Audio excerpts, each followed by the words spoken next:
ବୁଢ଼ୀ ବୋଉ ସବୁଦିନ ରାତି ପାହାନ୍ତାରେ ଉଠେ, ଗାଧୋଇ ପାଧୋଇ କାଳିଆ ସୁନାର କାମରେ ଲାଗିଯାଏ। ଠାକୁର ଘରେ କୁସୁମର ହାର ଆଉ ତୁଳସୀର ମାଳରେ ସଜେଇ ଦିଏ କଳା ଶାନ୍ତଙ୍କୁ। ଏ କଥାକୁ ପାଖରେ ବସି ଦେଖୁଥାଏ ଛୋଟ ଝିଅ କୁନି। ମନେ ମନେ ସେ ବି ଭାରି ଭଲ ପାଏ ଠାକୁରଙ୍କୁ। ଏତେ ଛୋଟ ବୟସରୁ ଭକ୍ତି କ'ଣ ଜାଣିନି, ଭାବ କ'ଣ ଜାଣିନି, ଶ୍ରଦ୍ଧା କ'ଣ ଜାଣିନି, ତଥାପି ଆଣ୍ଠୁ ମାଡ଼ି ବସେ। ସେ ଦେଖେ ବୁଢ଼ୀ ବୋଉ ତାର ପୂଜା କଲାବେଳେ ଆଖିରୁ ଧାର ଧାର ଲୁହ ଝରି ଆସେ। ଦିନେ ପଚାରିଲା, ବୋଉଲୋ ତୁ କାନ୍ଦୁଛୁ କାହିଁକି? ତୋ କାନ୍ଦ କିଏ ଦେଖୁଛି? ହସି ଦେଇ ବୁଢ଼ୀ କହିଲା, ସବୁ ସିଏ ଦେଖୁଛି, ମୋ କାଳିଆ ସୁନା କଳା ଠାକୁର ସିଏ। ତାକୁ ମୁଁ ଭାରି ଭଲ ପାଏ, ମୋ ସୁଖ ଦୁଃଖର ସାଥୀ ସେ। ଯେତେବେଳେ ବି ମନ ଭଲ ନ ଲାଗେ ତାକୁ ମୁଁ ସବୁ ଜଣାଏ, ସେ ମୋ ସହିତ କଥା ହୁଏ। ବୁଢ଼ୀ ବୋଉ ସେଦିନ କେତେ କ'ଣ କଥା କହିଗଲା, କୁନିର ମୁଣ୍ଡରେ କିଛି ପଶିଲାନି। ହେଲେ ଏଇସବୁ କଥା ଶୁଣି ସାରିଲା ପରେ ନା ତାର ବି ଟିକେ ଇଚ୍ଛା ହେଲା, ମୁଁ ବି ଠାକୁରଙ୍କୁ ଫୁଲଟିଏ ଦେବି। ହେଲେ ଫୁଲଟିଏ ଦେଲେ ସେ କ'ଣ ନେବେ? ଯଦି ବି ନେବେ କେମିତି? ବୁଢ଼ୀ ବୋଉ ବୋଧେ ନିତି ଫୁଲ ଦେଉଛି, ଲୁଚି ଲୁଚିକି ଆସୁଛନ୍ତି, ସବୁତକ ନେଉଛନ୍ତି। ଏଇ କଥାଟା ଝିଅର ମୁଣ୍ଡକୁ ଟୁକିଲା। ତା ଛଡ଼ା ବୁଢ଼ୀ ବୋଉ ପାଖରେ ବସି ଯାହା ବି ବୋଲ ହାକ କରେ ସବୁ ସେଇ କାଳିଆ ପାଇଁ। ଝୁଣା ଧୂପ ଟିକେ ଦେ, ଘଣ୍ଟି ଟିକେ ଦେ, ପାଣି ଟୋପେ ଦେ, ଏମିତି କେତେ କ'ଣ ନୀତି କାମ ବୁଢ଼ୀ ବୋଉ ଠାରୁ ଶିଖିଛି ସେ। ତାର ସେଇ କୁନି କୁନି ହାତରେ ଠାକୁରଙ୍କ ପାଇଁ ସଜାଡ଼ି ଦିଏ। ବାପା ବୋଉ ବି ଦେଖିକି ଭାରି ଖୁସି ହୁଅନ୍ତି। ଯାହା ହଉ ଛୋଟ ପିଲାଟିଏ ହେଲେ ବି ଠାକୁରଙ୍କ ପ୍ରତି ତାର ଏତେ ଶ୍ରଦ୍ଧା। ଅସଲ କଥା ହେଉଛି ବୁଢ଼ୀ ବୋଉର ପଛେ ପଛେ ଥାଏ କୁନି। ଯେତେବେଳେ ବି ସଞ୍ଜ ବୁଡ଼ ହୁଏ ପାଖରେ ବସି କୁହେ, ମୋତେ ଗପଟିଏ କହ। ଆଉ ବୁଢ଼ୀ ବୋଉ ବି ଅତି ଶ୍ରଦ୍ଧାରେ ମହାପ୍ରଭୁ ଜଗନ୍ନାଥଙ୍କର କଥା ସବୁ କୁହେ। ଭାରି ଭଲ ଲାଗେ ତାକୁ। ଦିନେ ଏମିତି ଜିଦି କରି ବସିଲା, ଠାକୁରଙ୍କୁ ମୁଁ ଦେଖିବି, ମୋ ନିଜ ହାତରେ ଫୁଲଟିଏ ଦେବି। ବୋଉ ସେଦିନ ଯେତେ ବୁଝେଇଲେ ବି ବୁଝିଲାନି ଛୁଆଟା। କାହିଁକି ନା କାଳିଆ ପ୍ରେମରେ ଥରେ ଯିଏ ପଡ଼ିଛି ସେଥିରୁ ମୁକୁଳିବା ଭାରି କଷ୍ଟ। ହଁ, ଅଙ୍ଗେ ଲେଭା କଥାଟିଏ। ବୁଢ଼ୀ ଲୋକ ସିଏ ବା କେତେ ରାତି ଅନିଦ୍ରା ହବ। ସିଏ ବୋଧ ଦେଇକି ଶୋଇପଡ଼ିଲା। ଆଖିରେ କିନ୍ତୁ ନିଦ ନଥାଏ କୁନିର। ସେଦିନ କେଟମେଟ ଅନ୍ଧାରରେ ହଠାତ୍ ତାର ନିଦ ଭାଙ୍ଗିଗଲା। ହାତ ଯୋଡ଼ି ଦେଇ ସେ ସେଜରେ ବସିଲା। ଶାନ୍ତେ, ତମକୁ ମୁଁ କେତେ ଭଲ ପାଏ ଜାଣିଛ ତ? ତମ ପାଇଁ ନିତି ମୁଁ ଫୁଲ ତୋଳୁଛି, ତୁଳସୀର ହାର ଗୁନ୍ଥୁଛି। କାହିଁ ତମେ ତ ଦିନେ ଆସି ନଉନ? ମୋ ବୁଢ଼ୀ ବୋଉ ମୋଠୁ ସବୁ ନଉଛି, ଆଉ ମୋତେ ବୁଝେଇ ସୁଝେଇ ସବୁତକ ନେଇ ତମକୁ ଦେଇ ଦେଉଛି। ସେସବୁ ମୁଁ ଟିକେ ବି ଦେଖିପାରୁନି। ମୋତେ କ'ଣ ଟିକେ ଦେଖାଦେଲେ ହଅନ୍ତାନି? ମୋ ହାତରୁ ଫୁଲଟିଏ ନେଲେ ହଅନ୍ତାନି? ଏମିତି କେତେ କ'ଣ କଥା ସେଦିନ ମହାପ୍ରଭୁ ଜଗନ୍ନାଥଙ୍କ ପାଖରେ ଅଳି କରି ବସିଲା କୁନି।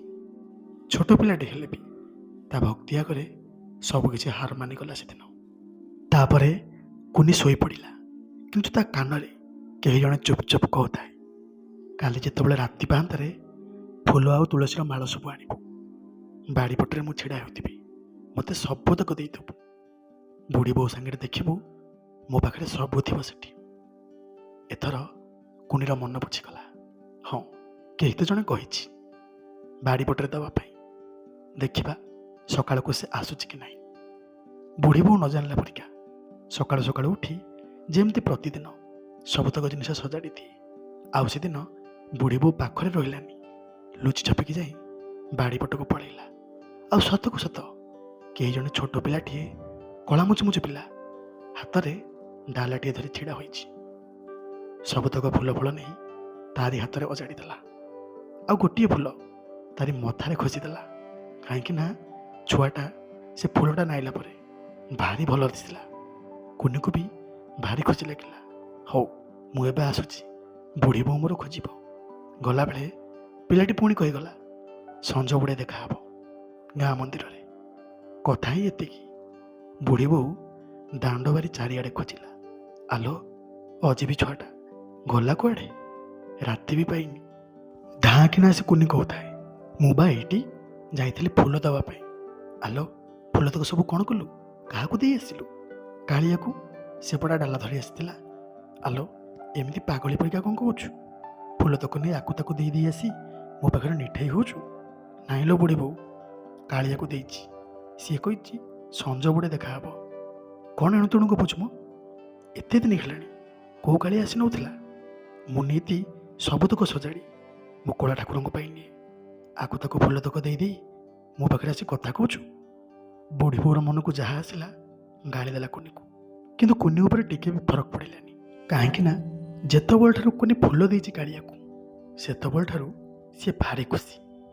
ଏଥର ବୁଢ଼ୀ ବୋଉ ଆଉ ମନ୍ଦିର ଗଲାନି ଦିନରେ। ଫୁଲ ଫଳ ତ ସବୁ କିଏ ନେଇଯାଇଛି, ଯିବ ବା କ'ଣ? ଖାଲିଟାରେ ଯିବ ଦେଖିବାକୁ? ହଁ, କାହିଁ କେତେ ବର୍ଷ ହବ ନିତି ମନ୍ଦିର ଯାଏ ବୁଢ଼ୀ, ସାଙ୍ଗରେ ନାତୁଣୀ ବି ଯାଏ, ହାତରେ ଡାଲାଟିଏ ଧରି। ସେଦିନ ଯେହେତୁ କିଛି ବି ନାହିଁ ପାଖରେ, ପୋଡ଼ା ମୁହଁ ଦେଖେଇବ କିଆ? ଅଭିମାନ କରି ବସିଲା। ତୋରି ପାଇଁ ଆଜି ମୋ କାଳିଆକୁ ଦେଖିବାରୁ ମୁଁ ବଞ୍ଚିତ ହେଲି। ବାପା ବୋଉ ବି କେତେ ବୁଝେଇଲେ, ତଥାପି ବୁଢ଼ୀ ବୁଝିଲାନି। ହଁ, ଭକ୍ତଟିଏ ଯଦି ଭଗବାନଙ୍କୁ ଦେଖିବାରୁ ବଞ୍ଚିତ ହୁଏ, ତାଠାରୁ ବଡ଼ କଷ୍ଟ ଆଉ ବା କ'ଣ ଥାଏ? କାନ୍ଦି ବୋବେଇ ରହିଲା ବୁଢ଼ୀ। ସତକୁ ସତ ସଞ୍ଜ ବୁଡ଼କୁ କୁନି ଡାକିଲା, ବୁଢ଼ୀ ବୋଉଲ, ମୋ ଉପରେ ରାଗିଛୁ? ଚାଲ ମନ୍ଦିର ଯିବା, ଦେଖିବୁ ମୋ କାଳିଆ ତ ଫୁଲ ନାଇଥବ। ନାତୁଣୀ ଯେତେବେଳେ ଏତକ କହିଛି, କାହିଁକି କେଜାଣି ବୁଢ଼ୀର ମନ ହେଲା, କିନ୍ତୁ ଜିଦିରେ ଚାଲ ଦେଖିବା କୋଉ ଫୁଲ କୋଉ କାଳିଆ ନାଇଛି। ଏତକ କହି ଭିଡ଼ି ନେଲା ମନ୍ଦିରକୁ। ବୁଢ଼ୀ ଆଗେ ଆଗେ ଚାଲିଥାଏ।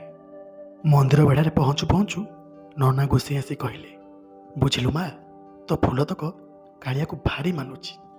ସବୁଦିନ ପରୀକ୍ଷା ଆଜି ବି ମହାପ୍ରଭୁ ମଥାରେ ଖୋସିଛନ୍ତି ଫୁଲ, ଦେଖୁଛୁ ତ? ବୁଢ଼ୀ କିନ୍ତୁ କିଛି ବୁଝିପାରୁନଥାଏ। କ'ଣ ସବୁ ଏଣୁତେଣୁ କହୁଛନ୍ତି, ଆସୁନ ଦେଖିବୁ। ଏତକ କହି କୁନି ଭିଡ଼ି ନେଲା ହସି ହସିକା। ସତକୁ ସତ ମହାପ୍ରଭୁଙ୍କ ପାଖରେ ସବୁତକ ତାରି ଫୁଲ ଆଉ ତାରି ଫଳ, ତୁଳସୀର ମାଳ ବି, ଯାହାକୁ ରାତିରେ ପରିଶ୍ରମ କରି ତୋଳିଥିଲା। କେମିତିରେ ସମ୍ଭବ ଏସବୁ? ଗୋସେଇଙ୍କୁ ସବୁ କଥା ବୁଢ଼ୀ କହିଲା। କୁନି ବି ହାତ ଯୋଡ଼ି ଦେଇ କହିଲା, ଗୋସେଇ, କଳା ମୁଚୁମୁଚୁ ପିଲାଟିଏ ଯାଇଥିଲା ହାତରେ ଡାଲାଟିଏ ଧରିକି। ପୂର୍ବଦିନ ରାତିରେ କେତେ କ'ଣ କଥା କହି କାନ୍ଦି କାନ୍ଦି ଶୋଇଥିଲି ମୁଁ। ଏଥର ଗୋସେଇ ସବୁ ବୁଝିପାରିଲେ। ସତରେ ମହାପ୍ରଭୁ, ତୁମେ ପରମ ଦୟାଳୁ। ଭକ୍ତ ଆଖିର ଲୁହକୁ ସହିପାରୁନି ତୁମେ। ସେଇଥିପାଇଁ ବୋଧେ ଛୋଟ ପିଲାଟି ପାଖକୁ ଛୋଟିଆ ପିଲାଟିଏ ହୋଇ ତା ହାତରୁ ଫୁଲ ଫଳ ସବୁ ଗ୍ରହଣ କଲ। ଧନ୍ୟ ହେ ମହାପ୍ରଭୁ, ଧନ୍ୟ ତୁମ ଲୀଳା। ଭକ୍ତଟିଏ ତୁମକୁ ଯେଉଁଭଳି ଭାବରେ ଡାକିଛି, ତୁମେ ତାକୁ ସେଇଭଳି ଭାବରେ ଦର୍ଶନ ଦେଇଛ। କିନ୍ତୁ ଏତେବେଳକୁ ବୁଢ଼ୀ ବୋଉ ସେଦିନ ମୁଣ୍ଡ ବାଡ଼େଇ କାନ୍ଦୁଥାଏ କାଳିଆ ପାଖରେ। ମୋତେ ତ କ୍ଷମା କରିଦେ ରେ, ଅଜଣାତରେ କେତେ ଗାଳି ଦେଇଛି କୁନିକୁ। ତୋତେ ସେ ଭାରି ଭଲ ପାଏ, ମୋ ଧନଟା ପରା, ମୋତେ କ୍ଷମା କରିଦେବୁନି? ସେତେବେଳକୁ ପାଖରେ କୁନି ପହଞ୍ଚି କହୁଥାଏ, ବୁଝିଲ ବୁଢ଼ୀ ବୋଉ, କାଳିଆ ମୋତେ ବାରୁ ବାରୁ କହିଛି ମୁଁ ଆଉ ଯେମିତି ନ କାନ୍ଦେ। ମୁଁ ଯେବେ କାନ୍ଦିବି ନା, ସେ ପୁଣି ଆସିବ ମୋ ହାତରୁ ଫୁଲ ନେବ। ସତରେ ଛୋଟ ପିଲାଟିର ସେଇ କଅଁଳ କଣ୍ଠରୁ ମହାପ୍ରଭୁଙ୍କ ପ୍ରତି ଏମିତିକା ଭଲ ପାଇବା ଦେଖି ଗୋସେଇ ଆଉ ବୁଢ଼ୀ ବୋଉ ହାତ ଯୋଡ଼ି ଦେଇ ସେମିତି ଚାହିଁ ରହିଥାନ୍ତି ସେଇ ବିଶ୍ୱ ବ୍ରହ୍ମାଣ୍ଡର ନାୟକ ମହାପ୍ରଭୁ କାଳିଆ ସାଆନ୍ତଙ୍କୁ। ନମସ୍କାର।